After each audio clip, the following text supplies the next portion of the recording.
we were taking on water, yeah, we're sinking now. Ciao ciao les petits loups, Yep Metazou, bienvenue, welcome avec Taskiller85, j'espère que tout le monde va bien. Aujourd'hui, j'ai testé pour vous, non pas un vélo électrique, mais un vrai VAE, un vélo à assistance électrique. Et accrochez-vous bien, celui-là, il est autorisé pour la France. Ça fait plaisir, mais on verra ça un peu plus loin dans la vidéo. Donc ce EC1 est produit par la société e-bike, société américaine, mais qui a mis un point d'honneur quand même à vendre en France et en Europe avec des produits qui sont autorisés chez nous. Ça fait plaisir. Cette société est en route depuis 2 ans, depuis 2021, et elle a aujourd'hui plus de 80 000 utilisateurs de ces produits pour une grande gamme de produits. Donc bien sûr, ils font des fat bikes, ils font des vélos pliants, mais ils font aussi une série de VAE qui sont complètement autorisés dans beaucoup de pays européens. Donc, il a un support d'application, ça vous verrez, c'est vraiment très sympa. L'application propose pas mal d'options intéressantes, contrairement à d'autres que j'ai pu voir sur le net, parce que moi j'en avais encore jamais testé avec une application. Pour la France, il propose le modèle EC1, celui-ci, et le modèle EC1 ST, pour ceux qui veulent pas lever la jambe. ST qui veut dire tout simplement Step Through, passer la jambe à travers. Donc si ce petit vélo vous interpelle quelque part, je vous conseille de rester dans la vidéo et de me suivre. Allez, suivez-moi. Je vous mettrai l'unboxing à la fin de la vidéo, dans l'outro. Je vous mettrai le petit montage complet pour ceux qui en ont besoin. Vous allez voir, il est fourni vraiment très proprement. C'est même indiqué sur le carton, conservez-le pendant 30 jours ce carton, parce que chez e-bike, vous avez un remplacement automatique pendant 30 jours si vous n'êtes pas satisfait du produit ou qu'il y a un problème, mais vous avez aussi une garantie de 2 ans sur l'engin et 1 an sur la batterie. Donc c'est parti pour les tests, et toujours sans assistance, s'il vous plaît. Bon bah vous êtes toujours là, c'est plutôt une bonne nouvelle. Donc bah écoutez, juste avant de commencer les tests ensemble, je vais vous envoyer la description du produit, comme ça vous saurez de quoi on parle. Vous verrez la qualité, c'est plutôt impressionnant pour un produit à ce tarif là, mais le tarif, je vous en parlerai un petit peu plus tard. Donc la description, et on se retrouve sur le vélo. Un cadre gravé en alliage de magnésium avec les fils qui passent à l'intérieur du cadre, donc aucun fil apparent, avec des fixations pour le porte-bagages, ainsi que des fixations pour la gourde ou les accessoires. Donc une belle finition sans soudure apparente, une fourche en alliage d'aluminium, des roues en 28 pouces avec des pneus Chaoyang Hypnoskin en 700 par 40, des pneus résistants aux crevaisons, qu'on va pouvoir gonfler entre 3 et 5 kg. Pour la sécurité, on a aussi des bandes réfléchissantes sur les pneus, ainsi que des réflecteurs à l'avant et à l'arrière. Pour éviter les projections, garde-boue avant et arrière en plastique réglable en hauteur. Un moteur sur le moyeu arrière de 250 watts, vitesse maximale 25 km/h, estampillé e-bike, déclenché par un capteur sur le pédalier. Les pédales d'ailleurs sont entièrement métalliques avec des petits picots antidérapants. Le fameux dérailleur Shimano tourné avec une roue libre à 7 pignons. Frein avant et arrière hydraulique avec des disques de frein de 180 mm, des étriers de frein de la marque RSX que je ne connaissais pas, une béquille réglable en hauteur. Alors je connaissais pas le principe, mais c'est assez sympa. La batterie super bien incorporée au cadre, facile à installer et à retirer. Juste un petit tour de clé pour la déclipser. Une batterie 10 ampères 36 volts qu'on va pouvoir recharger directement sur le vélo grâce à cette petite prise. Et tout en haut, vous avez un petit bouton caoutchouc. Quand vous appuyez, vous avez la charge de la batterie. Quand c'est vert, c'est que c'est chargé. Et très facile à réinstaller. Donc environ 80 à 100 km donnés avec cette batterie. Et avec le chargeur fourni de 42 volts 2 ampères, il vous faudra à peu près 4 à 5 heures pour la recharger. Un guidon en aluminium de 66 cm de large, avec des poignées en simili-cuir et un repose-poignet. La commande de dérailleur Shimano à 7 vitesses standard et la petite sonnette mécanique. Un compteur rectangulaire basique mais plutôt costaud avec pas mal d'informations. Vous maintenez ici pour allumer le compteur. Si vous ne le faites pas, de l'application bien sûr. Vous appuyez un coup pour éteindre ou allumer les feux. D'ailleurs, le phare marche plutôt bien. J'ai fait quelques petits tests et je trouve que ça éclaire autant de très près que d'assez loin. Ensuite, on a le bouton plus et moins pour augmenter le niveau d'assistance. Et enfin, le bouton M qui permet d'afficher différentes informations à l'écran. Les leviers de frein RSX à 2 doigts.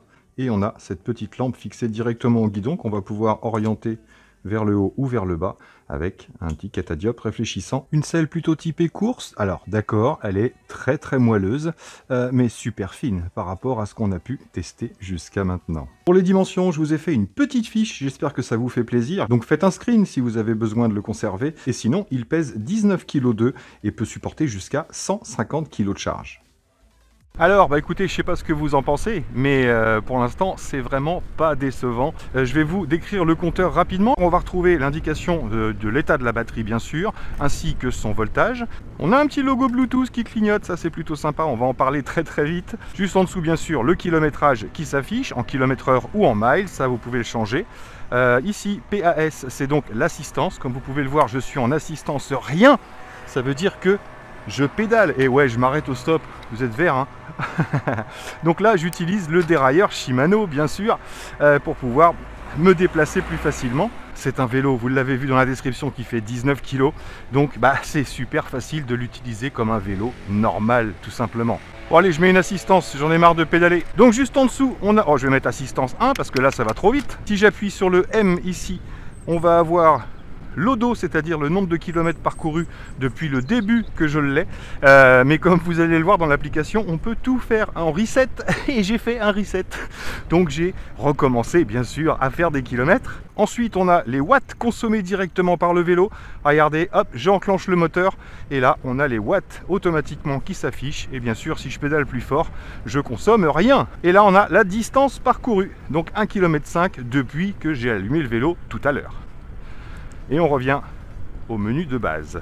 Donc avant d'aller plus loin, je vais m'arrêter sur le côté et je vais vous montrer l'application et vous expliquer tout ce qu'on va pouvoir y faire, bien sûr. Donc c'est parti, on va lancer l'application Hey-Bike. Tac.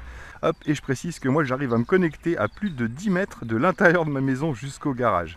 Donc là, il nous signale qu'il est en route. À tout moment, je peux l'éteindre. Tac. Et le rallumer directement de l'application. Tout en haut ici, on va pouvoir connecter plusieurs e-bikes. Et on a ici les paramètres. Donc on peut changer le nom de l'appareil. On peut y indiquer sa couleur, bien sûr, puisqu'il existe en différents coloris. Ben voilà, j'ai pris le bleu à cause de vous.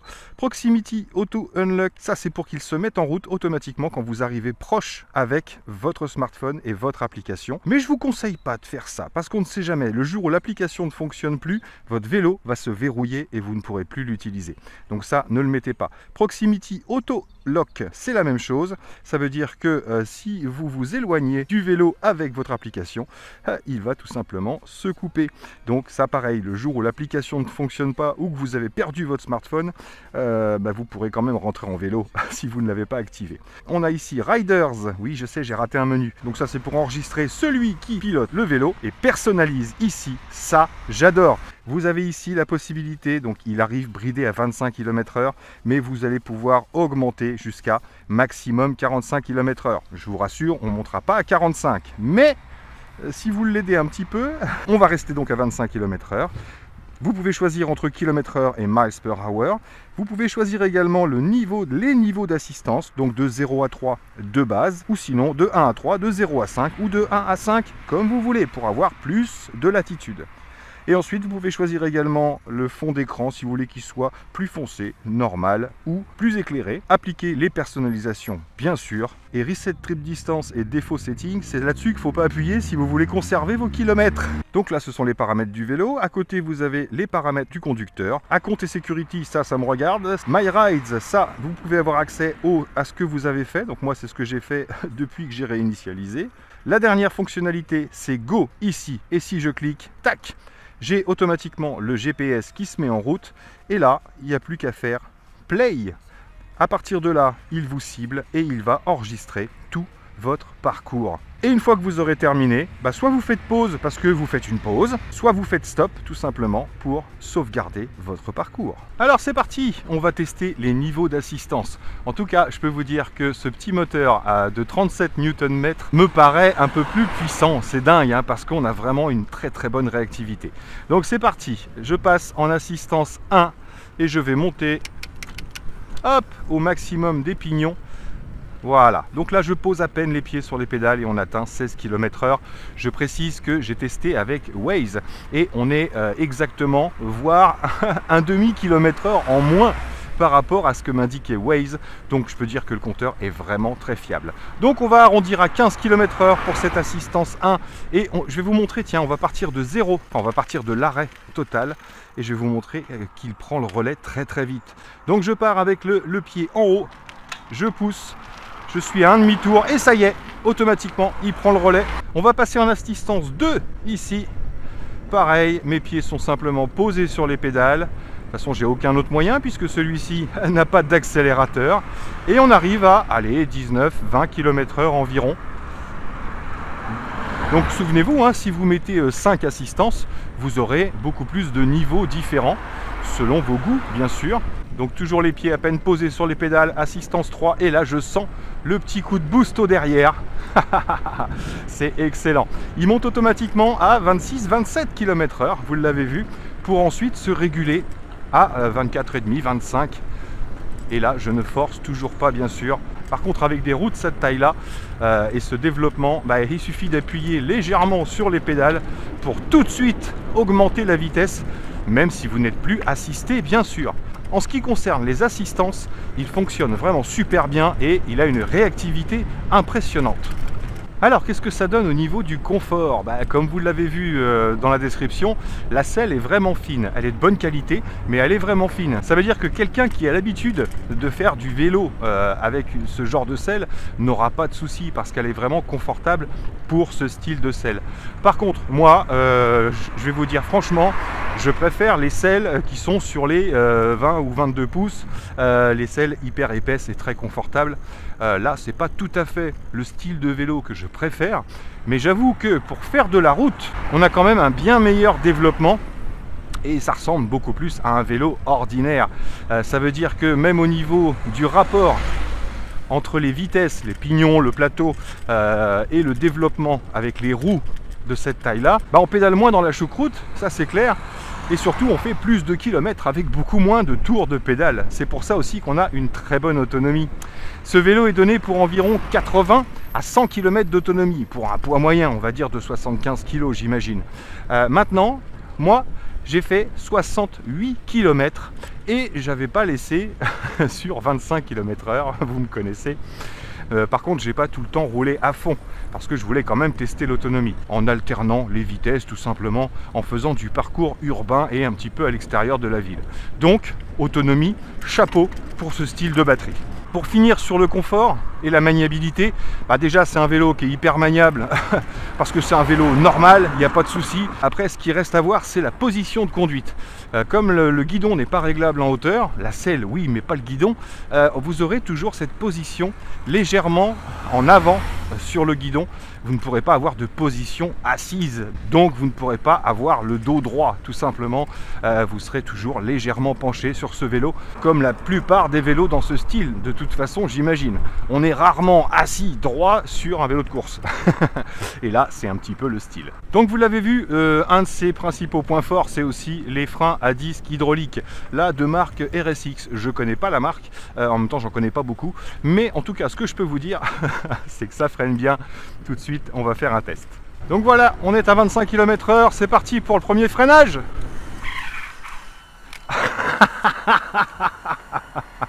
Ah, ça s'arrête net. Allez, je m'en refais un autre. Ah, donc les freins hydrauliques, c'est vraiment de ouf. C'est pas les premiers freins hydrauliques que je teste, puisqu'on verra très bientôt un nouveau petit Engui. Allez, c'est parti. J'ai pris 50 mètres simplement. Il accélère très vite. 25 km/h, même 26, 27. Attention. Et je freine en douceur parce que j'ai pas envie de faire un soleil. Mais en tout cas, ça bloque les roues sans grosse pression. C'est hallucinant. Alors, on va regarder combien il prend en watts. En vitesse 3, eh ben écoutez, c'est monté à 495 watts. Il est donné pour 500 watts. Pour l'instant, ça respecte vraiment la fiche produit. Regardez, je repars de rien. Ici, je mets un coup de pédale et c'est parti. 495 watts. Donc on n'est pas loin des 500 watts annoncés. Et encore, je suis pas réglé sur la vitesse max. Donc si ça se trouve, on les atteint. Enfin bref, on y est. Je peux dire qu'on y est. Donc il va nous rester un petit test en côte, bien sûr. On va aller dans la petite côte qu'on a l'habitude de voir ensemble. Et je vais vous parler des tarifs et des versions. Donc si vous allez sur le site ebike.fr, bien sûr, vous verrez que ce vélo coûte normalement 1599 €. Mais que si vous vous abonnez à la newsletter, enfin vous enregistrez votre adresse mail, vous aurez automatiquement 400 € de remise. Ça vous le fera à 1199 €. Et là, pour l'instant, avec ce que j'en ai vu et ce que j'ai pu en tester, je peux vous assurer que ça les vaut largement. Et il existe également le modèle ST, donc pour ceux qui n'ont pas envie de lever les jambes tout simplement. Pareil, vous avez pas mal d'accessoires et de pièces détachées. La batterie est à 299 €. Et quand on voit la qualité de la batterie et ce qu'elle peut envoyer, bah écoutez, je trouve qu'on ne sait pas forcément excessif pour un prix de batterie en France. Bien sûr, la livraison est ultra rapide. C'était un ralentisseur. Là, il n'y a pas d'amortisseur. Hein. Donc la livraison est ultra rapide. Et encore une fois, ebike répond tout de suite. Vous pouvez leur parler en français, bien sûr. Et le SAV et le taux de réponse est vraiment impressionnant. Ils sont vraiment à l'affût, spécialement sur ce site.fr. Dernier petit détail à propos des tarifs, je vous mettrai un coupon dans la description. Ils ont bien voulu me faire un coupon qui vous fera à peu près 5% de remise. Et je suis en train de négocier avec eux, attendez, je vais aller moins vite, pour avoir peut-être, si vous venez de ma vidéo, avec le lien que je vous mettrai dans la vidéo, pour avoir peut-être un petit accessoire offert. Donc, vous voyez dans la description, mais il y aura toujours des surprises. Je vous dis, ils sont tellement à l'écoute et super sympas qu'ils méritent vraiment à être connus. En tout cas, ils font l'effort. Et ça, j'apprécie. Et pour l'instant, j'ai trouvé quelques défauts à ce vélo, mais au niveau de la conduite, de ses performances, je suis très satisfait. Bon, bah ça y est, on arrive au pied de la côte. Donc vous la connaissez, celle-ci. Généralement, les vélos tout en haut ont perdu, allez, entre 1 et 3-4 km/h pour certains, voire plus même. Donc là, je suis en vitesse normale, bridé à 25 km/h, et c'est parti, je ne force pas. Donc on va faire une première montée de cette côte avec l'assistance normale, donc assistance 3 et bridé à 25 km/h, et on se fera une autre montée juste après en débridant un petit peu, enfin en débridant quoi.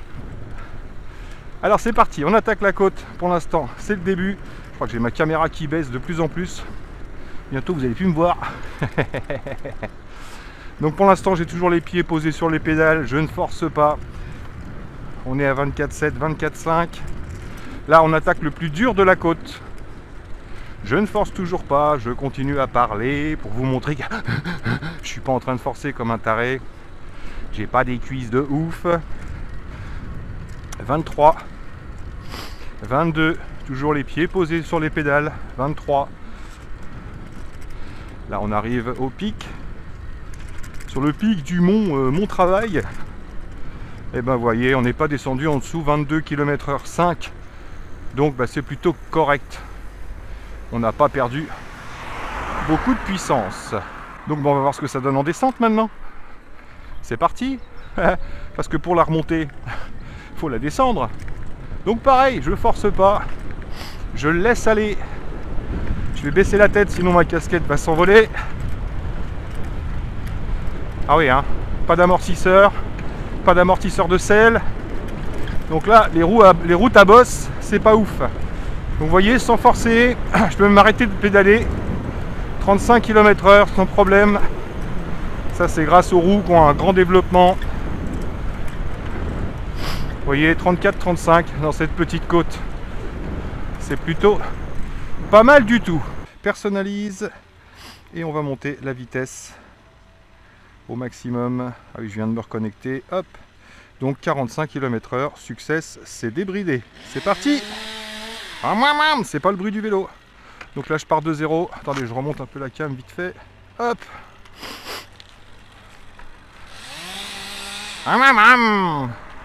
Allez, let's go. Oh, on sent la petite poussette. Alors, on n'atteindra pas la vitesse max, hein, bien sûr, puisque je le fais en côte. Mais voyez. Oh là. Oh là, ma batterie est faible. J'ai la GoPro qui s'est arrêtée. C'est pas grave, vous avez toujours la DJI Donc je suis à 31 km/h, sans forcer, en bas de la côte, 31,5. On attaque la mi-côte. 30 km/h, 29,5. Et là, on va atteindre le pic de la côte. Arrivé en haut de la côte, je vous remets une batterie dans la GoPro et on se fait un test de vitesse max. Donc voilà, j'arrive au pic de la côte et cette fois-ci, on est à 26,5. Donc ça développe un peu plus de puissance et je vérifierai, mais je crois que j'ai vu monter les watts à un peu plus que 500. Donc c'est reparti et je crois que c'est la batterie de ma Action 2 qui va commencer à faiblir. J'espère que ça va pas couper. Donc là on est sur du semi-plat, on est encore en légère montée, on va arriver sur du plat, donc je ne force pas et en débridé on atteint sans problème les 30, 31, 31,5 km/h. Oui, c'est ce que j'avais eu pendant mes tests. On va attaquer une légère descente. Je force toujours pas trop. Allez, j'appuie un peu sur les pédales. 39. Allez, 40. Allez, 40. Ça fait plaisir. Je sais pas si vous m'entendez encore avec ce vent. Personne derrière. J'ai pas mis de rétro, tiens, sur mon vélo. On va se faire un petit freinage là. Frein arrière à droite. Ouais, faites-le en plusieurs fois. Hein. Allez, un petit chemin tranquillou pilou. Pour finir. Descends, descends, descends. Voilà, assistance 1. Sur du chemin rocaillou comme ça, ça suffira largement. Parce que ça tape un peu. Hein. Je vous avoue, j'ai un peu mal au UF. Parce que j'ai pas l'habitude tout simplement. Hein. Moi, c'est pas le genre de selle qui me convient. Alors que Yacine, lui, il aime bien. Il aime bien ce petit vélo style sportif. Et là, pour des balades, en assistance 1, bah c'est top. C'est top, mais ça tapote un peu. Allez, qu'est-ce que je pense de ce petit vélo? Alors, mon avis sur ce petit EC1 de chez E-Bike. Déjà, merci beaucoup à E-Bike de m'avoir fait confiance et de m'avoir proposé ce vélo en test. J'en suis super content. Déjà, le poids et la finition. 19 kg, ça se porte très facilement, vous l'avez vu, c'est vraiment un truc, voilà, il n'y a pas besoin d'être musclore pour le balader, même s'il n'est pas fait pour être mis dans les transports en commun, on est d'accord. Donc son poids et ses finitions, voilà. Je trouve que ce cadre, sans aucune soudure apparente, vraiment très bien fini, l'incrustation de la batterie dans le cadre, qui elle aussi accordée en fonction de la couleur du vélo. Si vous avez un vélo bleu, vous commandez une batterie bleue, etc. Je trouve que la finition est vraiment parfaite. Surtout si vous aimez ce style de vélo, bien sûr. Les freins hydrauliques au top. Voilà, moi je les connais pas, je sais pas si c'est une grande marque ou pas. En tout cas, je peux vous dire qu'ils fonctionnent vraiment bien et ont deux petites pressions très légères. Alors faites bien attention, hein, freinez plus à droite qu'à gauche, hein, parce que le frein à gauche c'est l'avant, donc vous avez vite fait de faire des soleils. Même sur route mouillée, pareil, les pneus, j'apprécie des pneus anti-crevaison avec un beau petit revêtement qui permet de vraiment bien adhérer à la route. Donc ça, pareil, point positif. On a un cadre bien rigide, on le sent quand on est sur le vélo. Voilà, il n'y a pas de choses souples, il n'y a rien qui vibre ou rien qui bouge. Bon, j'ai fait attention au montage, bien sûr, mais j'ai rien fait de plus que ce qui est indiqué à la base. Le compteur lié avec l'application, pareil, j'aime beaucoup, même si le compteur fait un petit peu style à l'ancienne, un petit peu, on va dire, carré, brut de pomme, bah, il est ultra complet, mais surtout l'application qui va avec, qui vous permet de personnaliser votre appareil, de régler certaines choses, etc., sans avoir besoin de rentrer dans les paramètres du compteur. Ben ça, c'est vraiment un gros plus pour moi, même pour ceux qui sont en milieu urbain, qui veulent loquer ou déloquer le vélo. Ça n'empêchera pas quelqu'un de le voler, c'est sûr, mais en tout cas, ça l'empêchera de s'en servir en tant que vélo électrique, si vous le bloquez tout simplement. Après, je précise que la position GPS qu'on voit ne vous permettra pas de le retrouver si quelqu'un vous le vole et l'emmène à 200 km de chez vous. Quand vous allez allumer votre application, vous n'aurez pas l'emplacement du vélo, bien évidemment. Il faut que l'application se connecte au vélo pour que cette fonction GPS fonctionne. C'est juste pour avoir vos trajets avec le temps de trajet, les kilomètres heure, vous savez les kilomètres heure moyens, le max kilomètre heure, etc. Vous avez vraiment beaucoup de choses, même je crois les calories. Parce qu'il faut que vous rentriez, vous pouvez rentrer dans la personnalisation, le poids du pilote, etc. Donc énorme plus pour moi cette application liée au vélo. Pour finir, le moteur m'a vraiment surpris, même si c'est un 250 watts tout simplement, 37 Nm à la donnée constructeur. Il m'a vraiment surpris parce que non seulement il est hyper réactif au pédalage, que vous démarriez juste ou que le vélo soit lancé, quand vous atteignez une certaine vitesse avec beaucoup de vélo et que vous arrêtez de pédaler, le moteur s'arrête et ensuite quand vous reprenez le pédalage à la même vitesse, ça met souvent 2, 3, 4, 5, 6 tours avant de se relancer. Alors que là, que vous soyez en départ arrêté ou que vous soyez lancé, un demi-tour de pédale et le moteur prend le relais et le prend vraiment bien. Voilà, pour un petit moteur de 250 watts, je le trouve hyper réactif personnellement. Et enfin, en plus encore, l'autonomie et l'utilisation sans assistance. L'autonomie parce que c'est respecté. Voilà, on est presque entre 80 et 100 km pour un poids moyen avec, bien sûr, ça dépend de la route. S'il n'y a que des côtes et que vous êtes tout le temps à fond, un petit peu moins forcément. Mais moi, pour avoir atteint 68 km, c'est avec mon poids, 86 kg, et en faisant le cacou un petit peu, c'est déjà énorme pour ce style de batterie. Mais ça, je vous l'ai dit, c'est grâce au développement aux grandes roues. On fait forcément plus de kilomètres avec un vélo à grande roue pour la même batterie sur un vélo à petite roue. C'est facile à comprendre. Maintenant, il y a du moins. Alors le premier moins que je vais trouver, c'est il n'y a pas de feu arrière. Ça, c'est gênant pour moi.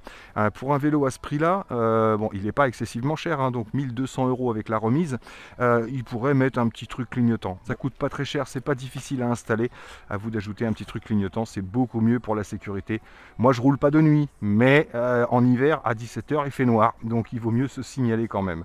Et enfin, le confort. Moi, j'ai envie de le mettre dans les moins parce que c'est pas mon style de vélo. Mais il y en a beaucoup qui vont trouver ça très confortable.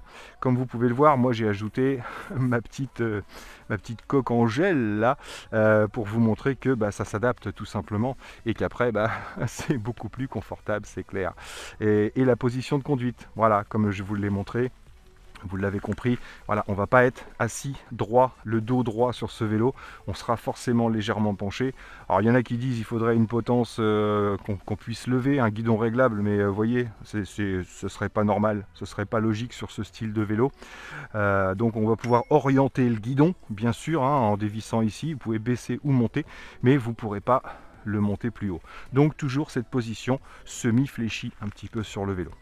Donc voilà les amis, pour ce petit EC1 de chez E-Bike, franchement j'en suis super content. C'est un des mieux finis. Franchement, c'est un des mieux finis. Donc voilà les amis, pour mon test et ma review sur ce petit EC1 de chez E-Bike, j'ai très envie de tester le ST. Voilà, j'ai très envie parce que voir si la position est différente, voir si les performances sont les mêmes. Donc je vais voir ça avec eux. Et dites-moi vous dans les commentaires ce que vous en pensez de ce petit vélo. Enfin un vélo autorisé sur la route en France. Donc ça fait vraiment plaisir. C'est un des premiers où il n'y a pas autorisé. Bon, sauf, non, là, il n'y a pas de sauf. Tout est autorisé sans aucun problème. Donc voilà, j'attends vos commentaires et vos impressions sur ce petit engin. Et puis, j'espère que cette petite vidéo vous aura plu. Moi, là-dessus, il ne me reste plus qu'à vous dire surtout, portez-vous bien, prenez soin de vous et des autres. Et à très bientôt dans mes vidéos. Allez, ciao, ciao!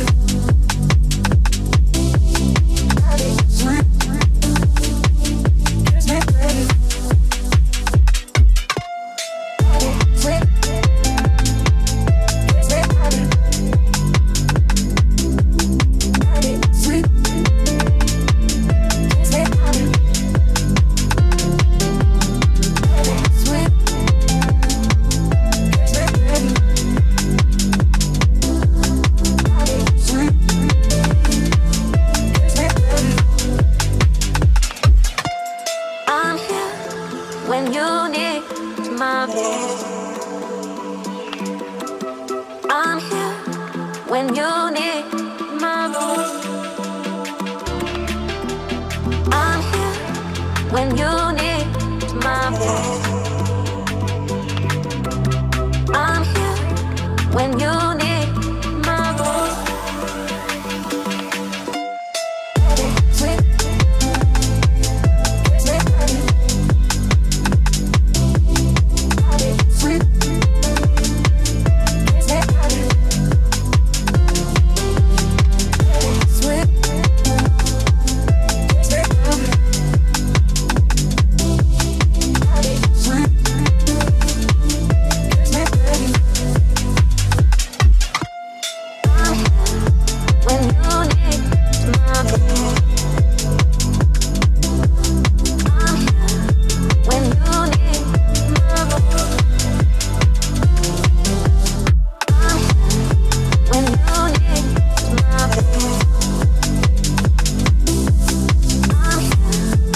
Donc petit vélo produit par la société E-Bike qu'on ne connaissait pas encore. J'ai peur qu'il touche un arbre.